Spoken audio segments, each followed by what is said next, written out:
Brooklyn Independent Television. Caught in the Act is supported in part by public funds from the New York City Department of Cultural Affairs in partnership with the City Council. Coming up, born in the Republic of Georgia, raised in New Jersey, Brooklyn resident Ilusha Tsinadze went home, where he reconnected with his musical roots. At that point, it was like, what am I doing? Like playing like jazz music? I should be playing this stuff. Alice in Wonderland in Williamsburg.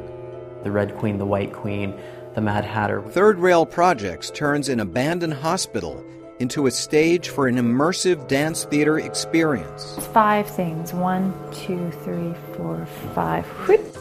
And Brooklyn Go, for one weekend in dozens of neighborhoods, in studios, living rooms, even basements, artists get to show off the product of their imaginations. You gotta use your mind and everything. I'm telling you, it's amazing because you dig deep down into the depths of your creativeness. They're all caught in the act. Art in Brooklyn.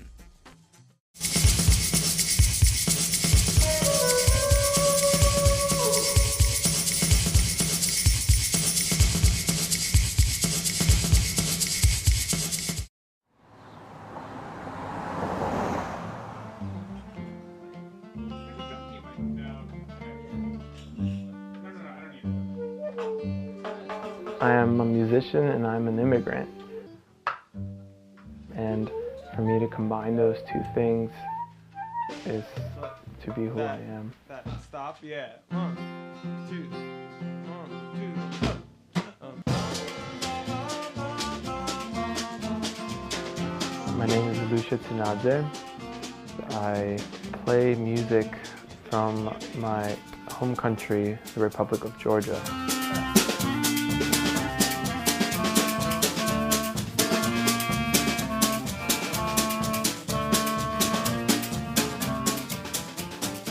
Georgia is a pretty small country. It's about the size of maybe South Carolina. Georgia has been a nation for hundreds and hundreds of years.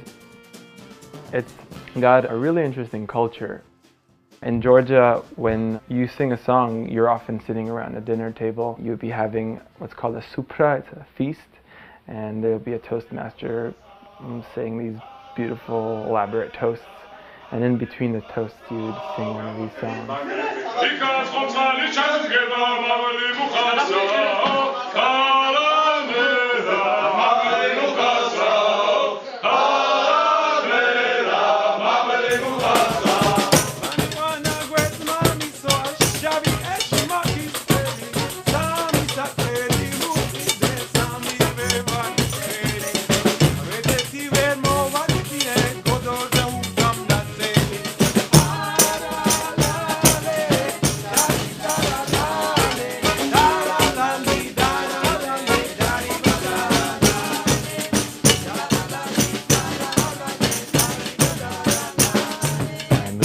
To the States as a kid. My family moved when I was 8.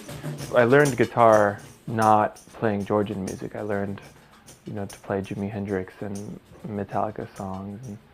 And, I eventually got into jazz and went to school to study jazz. And after I graduated, I decided that I really wanted to go back to Georgia. I hadn't been for like 15 years. And I went back for that first time. The experience was pretty powerful because I got to hear the language that I heard all through my childhood years, spoken around me all the time, and I also got to hear the music that was played around me as a kid. And at that point it was like, what am I doing? Like playing like jazz music? I should be playing this stuff. This is a part of who I am.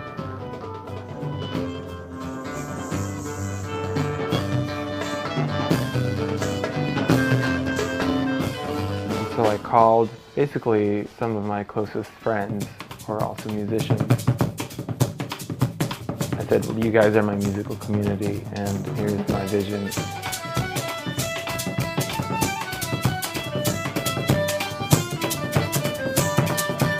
Georgian music for me is a really interesting combination of like a lot of almost Middle Eastern sounding, feeling rhythms and a lot of really triadic, sort of straight up Western harmonies. It can be a strange combination at times, but one I enjoy. Let's do melody, the intro, verse 1, verse 2, chorus, verse 3, verse 4, chorus, go into the D section. I think Ilusha's approach is not to find some sort of pure representation of authentic tradition, but he's interested in his own identity as a Georgian American, not as like a pure Georgian. And so it's a Georgian American musician surrounded by American musicians, and so we all bring to the table what we have. I don't think like a Georgian scholar would perceive it as being traditional Georgian music, but I don't think that's the idea.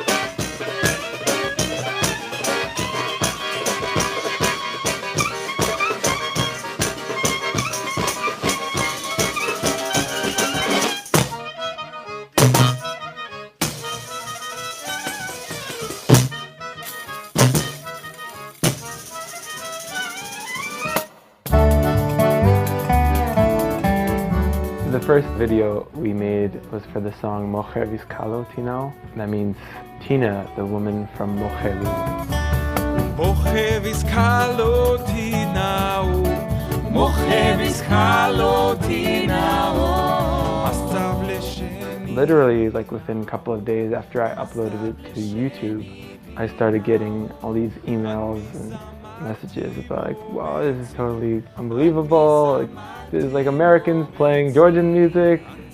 Within a couple of weeks, I started getting contacted from different like press organizations in Georgia. შვიდი წლის ასაკში ამერიკაში წასულმა ქართველმა შექმნა ამერიკაში ბენდი და გადავწყვიტე რომ ჩავრთო, მოდი გავესაუბროთ ერთად. ამერიკიდან ილია ცინაძეა პირდაპირ ხაზზე. საღამოშიდობისა, თქვენთან დილამშვიდობისა, მოგესალმებით. როგორ ახართ? კარგად, თავად? არა მიშა, ცოტა ადრე არის საგამ, არა უშავს. The first time I went back after having released that video and record, I was going through customs, and the woman, I don't think she even like looked at my passport yet. She just goes, "You're the guy from that song." მაყურებელს მინდა აუხსნა, რომ ილუშა არის ამერიკაში მოღვაწე ქართველი, რომელიც დიდი ხანია უკრავს, ხო, ილუშა? და ცნობილი გახდა იმ სიმღერით, ახლა ინტერნეტით გახდი ჩვენთან ცნობილი, მოხევის ქალოთინა, ესა ხო? So many people just like express their gratitude for bringing this tradition to the West, and it's really like moving kind of experience.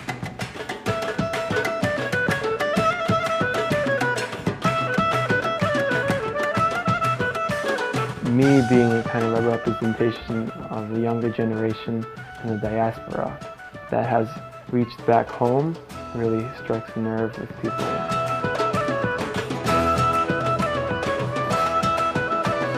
He's the only one Georgian in the band, and all the other people are Americans, and I'm like very proud of how he influenced all the other people to sing Georgian and play Georgian.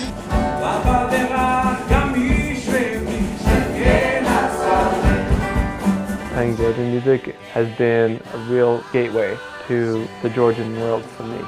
When I first came over, and for years, I only had my family that I could talk to in Georgian.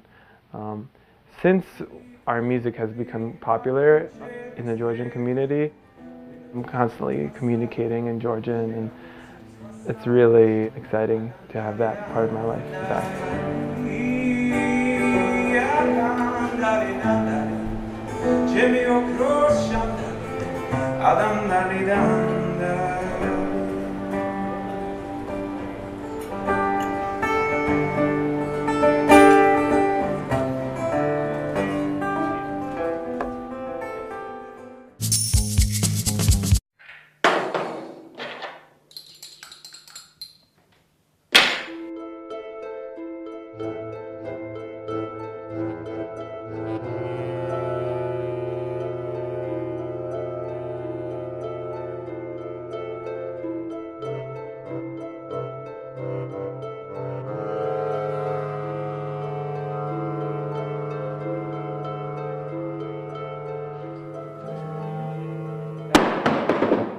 I'm Zach Morris. I'm one of the 3 co-artistic directors of Third Rail Projects. He goes right into the confessional. Boom, boom. With Then She Fell, we knew that we wanted to take on the biggest immersive experience to date. Okay. As we were doing our research, we sort of found and fell in love with the life and writings of Lewis Carroll. And I think it's a really nice sort of point of entry for the piece for the audience, because we all have a familiarity with the classic Alice texts. And there's a lot that we know about Alice in Wonderland or Through the Looking Glass, or a lot of things that we at least think we know.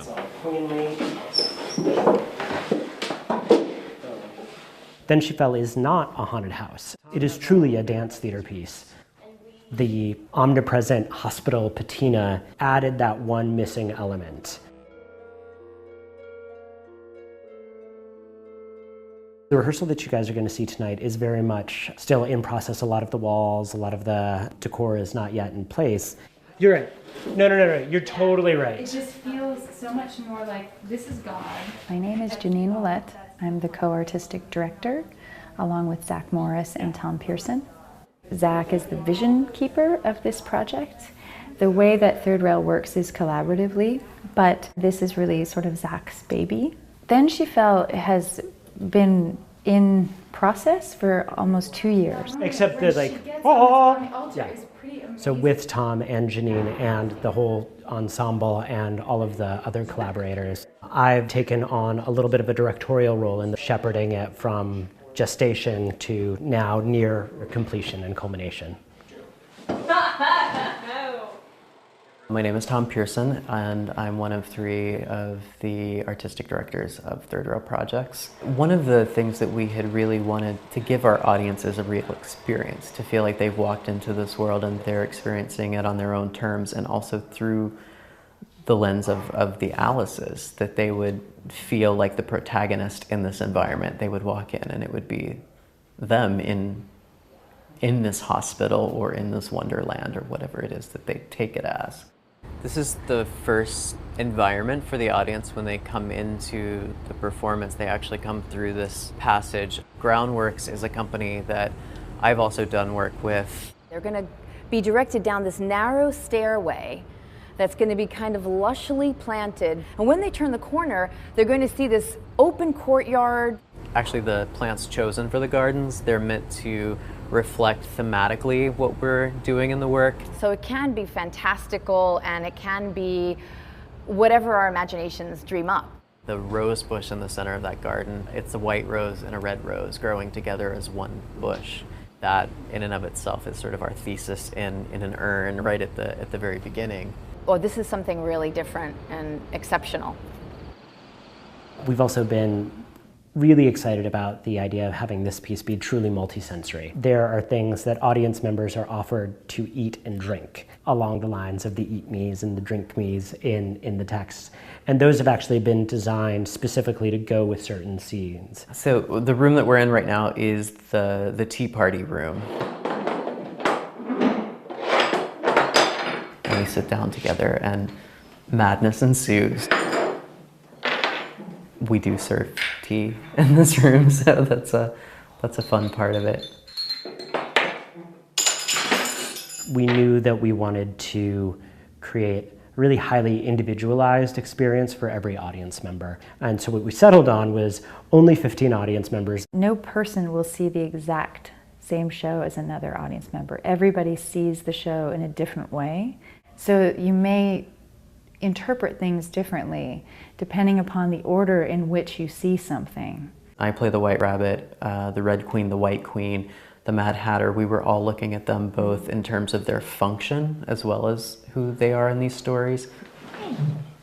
The first steps we took were actually going through these stories and finding the active verbs associated with our characters. We had a lot of conversations about that as a group. So after a while, you've lived in it so long and you've checked your choices against your sort of thesis about who you are, that it kind of becomes second nature. Like, I just know my White Rabbit wouldn't do that, or the Red Queen wouldn't do that, but she would do this. While it might be the first time that we're rehearsing this scene in this room, we're bringing so much process with us that things just, they kind of happen like wildfire, and these amazing choices just kind of fall into place. Tom plays the White Rabbit, Rebecca plays the Red Queen. It's a scene where a couple of audience members are peering through a looking glass into a scene that they perhaps shouldn't be seeing.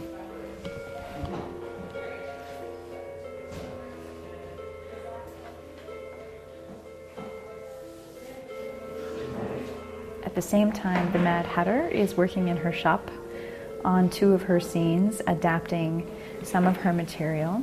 So we now take things and put them in windowsills and on boxes and trunks and upside down and right side up, and that's kind of the way that we generate the material. I wonder if what this phrase needs, because it gets very tedious in that tiny frame. It's 5 things. 1, 2, 3, 4, 5. Yeah. And then we go back and just fine tune it and add all of the other elements to just get it just right. Because that's a very interesting frame. The choreography that's happened in these other places are getting specific to the rooms and the furniture that are in the rooms.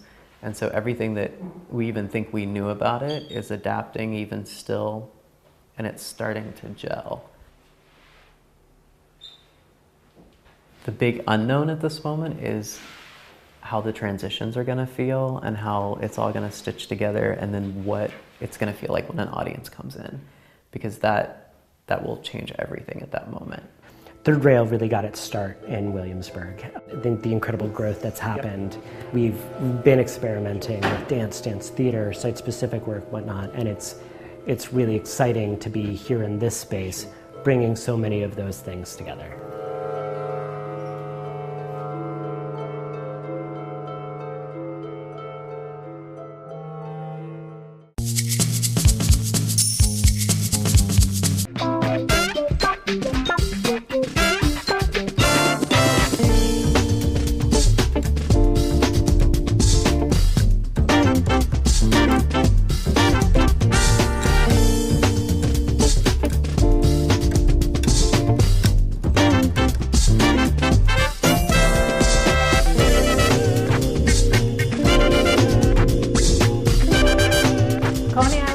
Is a 31-year-old not-for-profit art center located in the heart of Coney Island's amusement district.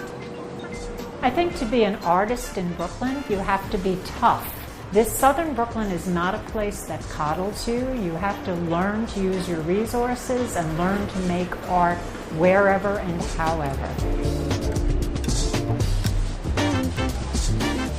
My name is Africasso. I come from the Coney Island community.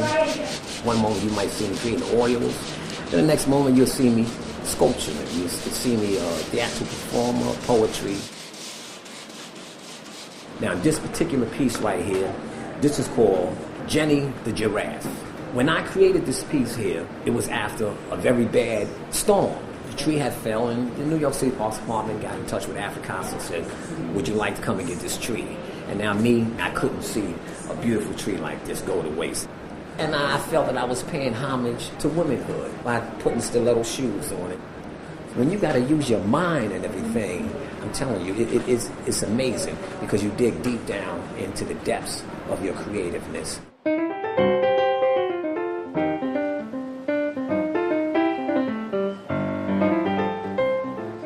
I'm Robin Selfridge. I'm a painter and a performer. And a lot of my art is about illusion, both my performances, creating characters, and painting. A lot of it tries to look like a picture or is realistic enough that it might look like the real thing. Manhattan Bridge. Working in my space it's a little bit tight. And sometimes I go into the laundry room to do a big painting. I teach high school, teach art and drama, and I'm going to be taking some time off from high school and then try just painting.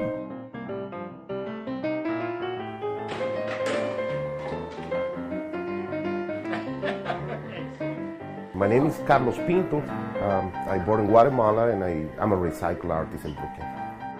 I live in Flatbush. Now they call it Ditmas Park or South Cortelio, I don't know, but I think I live in Flatbush. I have not enough money to pay the rice that night and I jump the turnstile, and I get fined, and I get upset.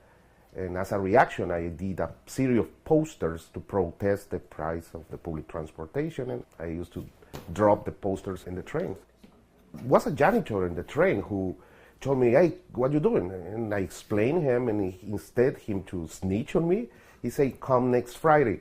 And when I came to the station, Canal Street, he gave me a bag of Metro cards, and I say, "Bingo."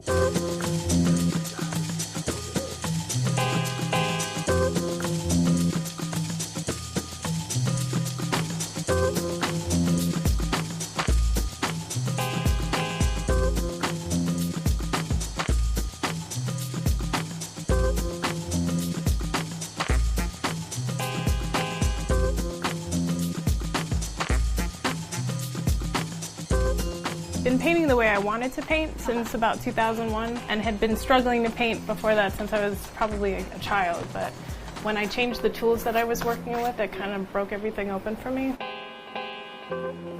I'd consider myself to be pretty classic expressionist. I paint for the sake of painting. I'm not trying to deliver any kind of message, and I don't go into the paintings with a plan on how I want it to look. It's very reactionary. And it's only after I've made something that I can look at it and even figure out what it's about.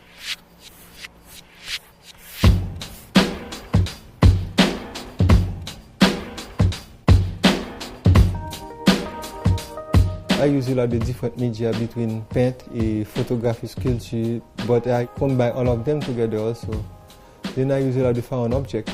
People bring me things all over the world just for me to put them somewhere on the piece. And that's a beautiful thing to have people just see something on the street, then they think of you. Oh, and girls could do something with it. I think today's event, I think that's a genius from the Brooklyn Museum to come with an idea like that. Art is a powerful source to let people communicate. So I think that's what Brooklyn Museum are doing.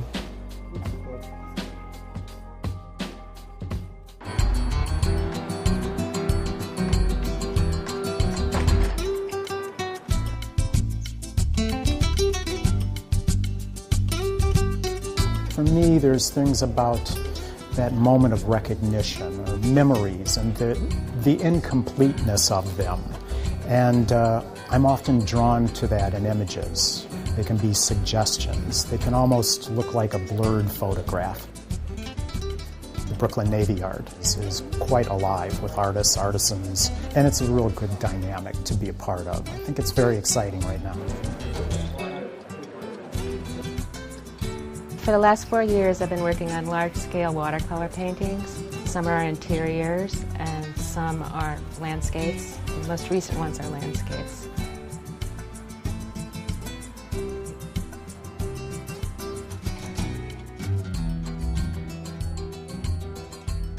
My work at this point is made from upholstery springs and bent poplar plywood. I do use repurposed pieces as well as buy from the industry. I make functional pieces that are considered art design, I guess that might be a word. I'm a figurative painter, but it's slightly abstract. I starve everything of its natural color, and that's how I feel. I really want the work to jump out at you, and I like using a narrow color scheme because it doesn't require a lot of light for you to feel it, you know, and I really want you to feel it and not just see it.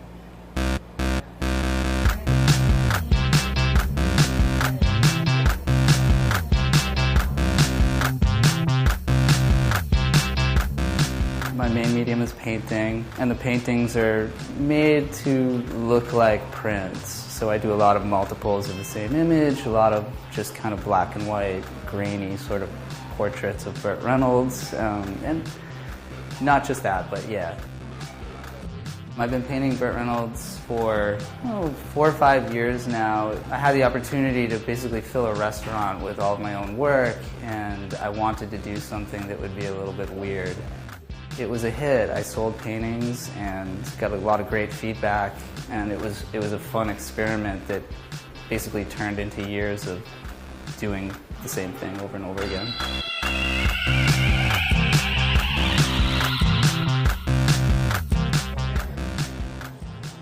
The series that you see is called Apparitions of Death and Company.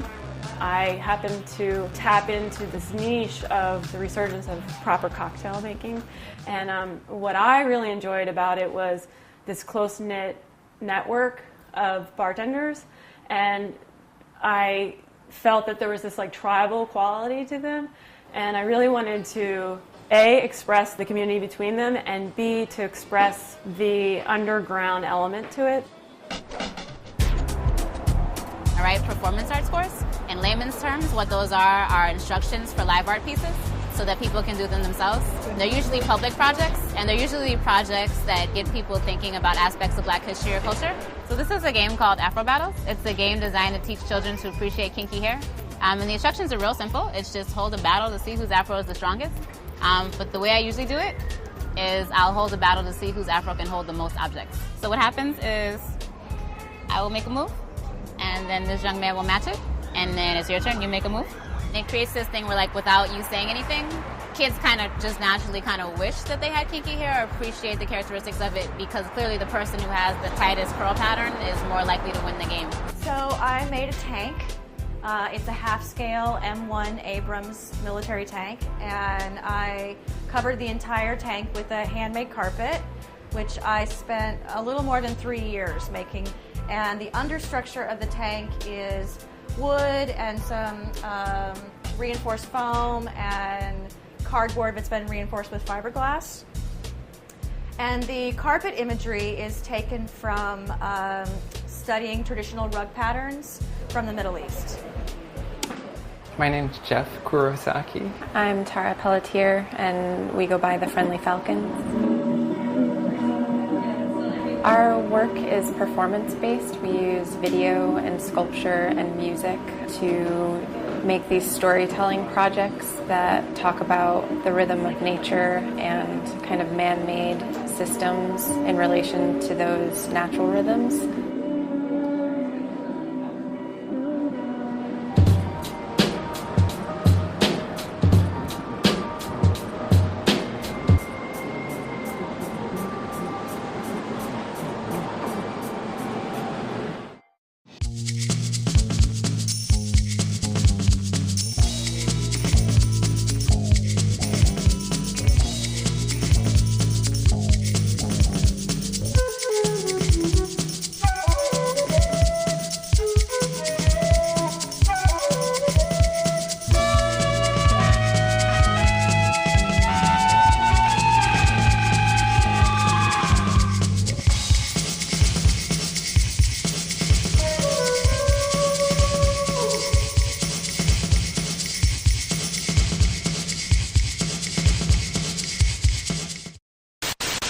Watch this and other Brooklyn Independent Television episodes online at bricartsmedia.org/BIT.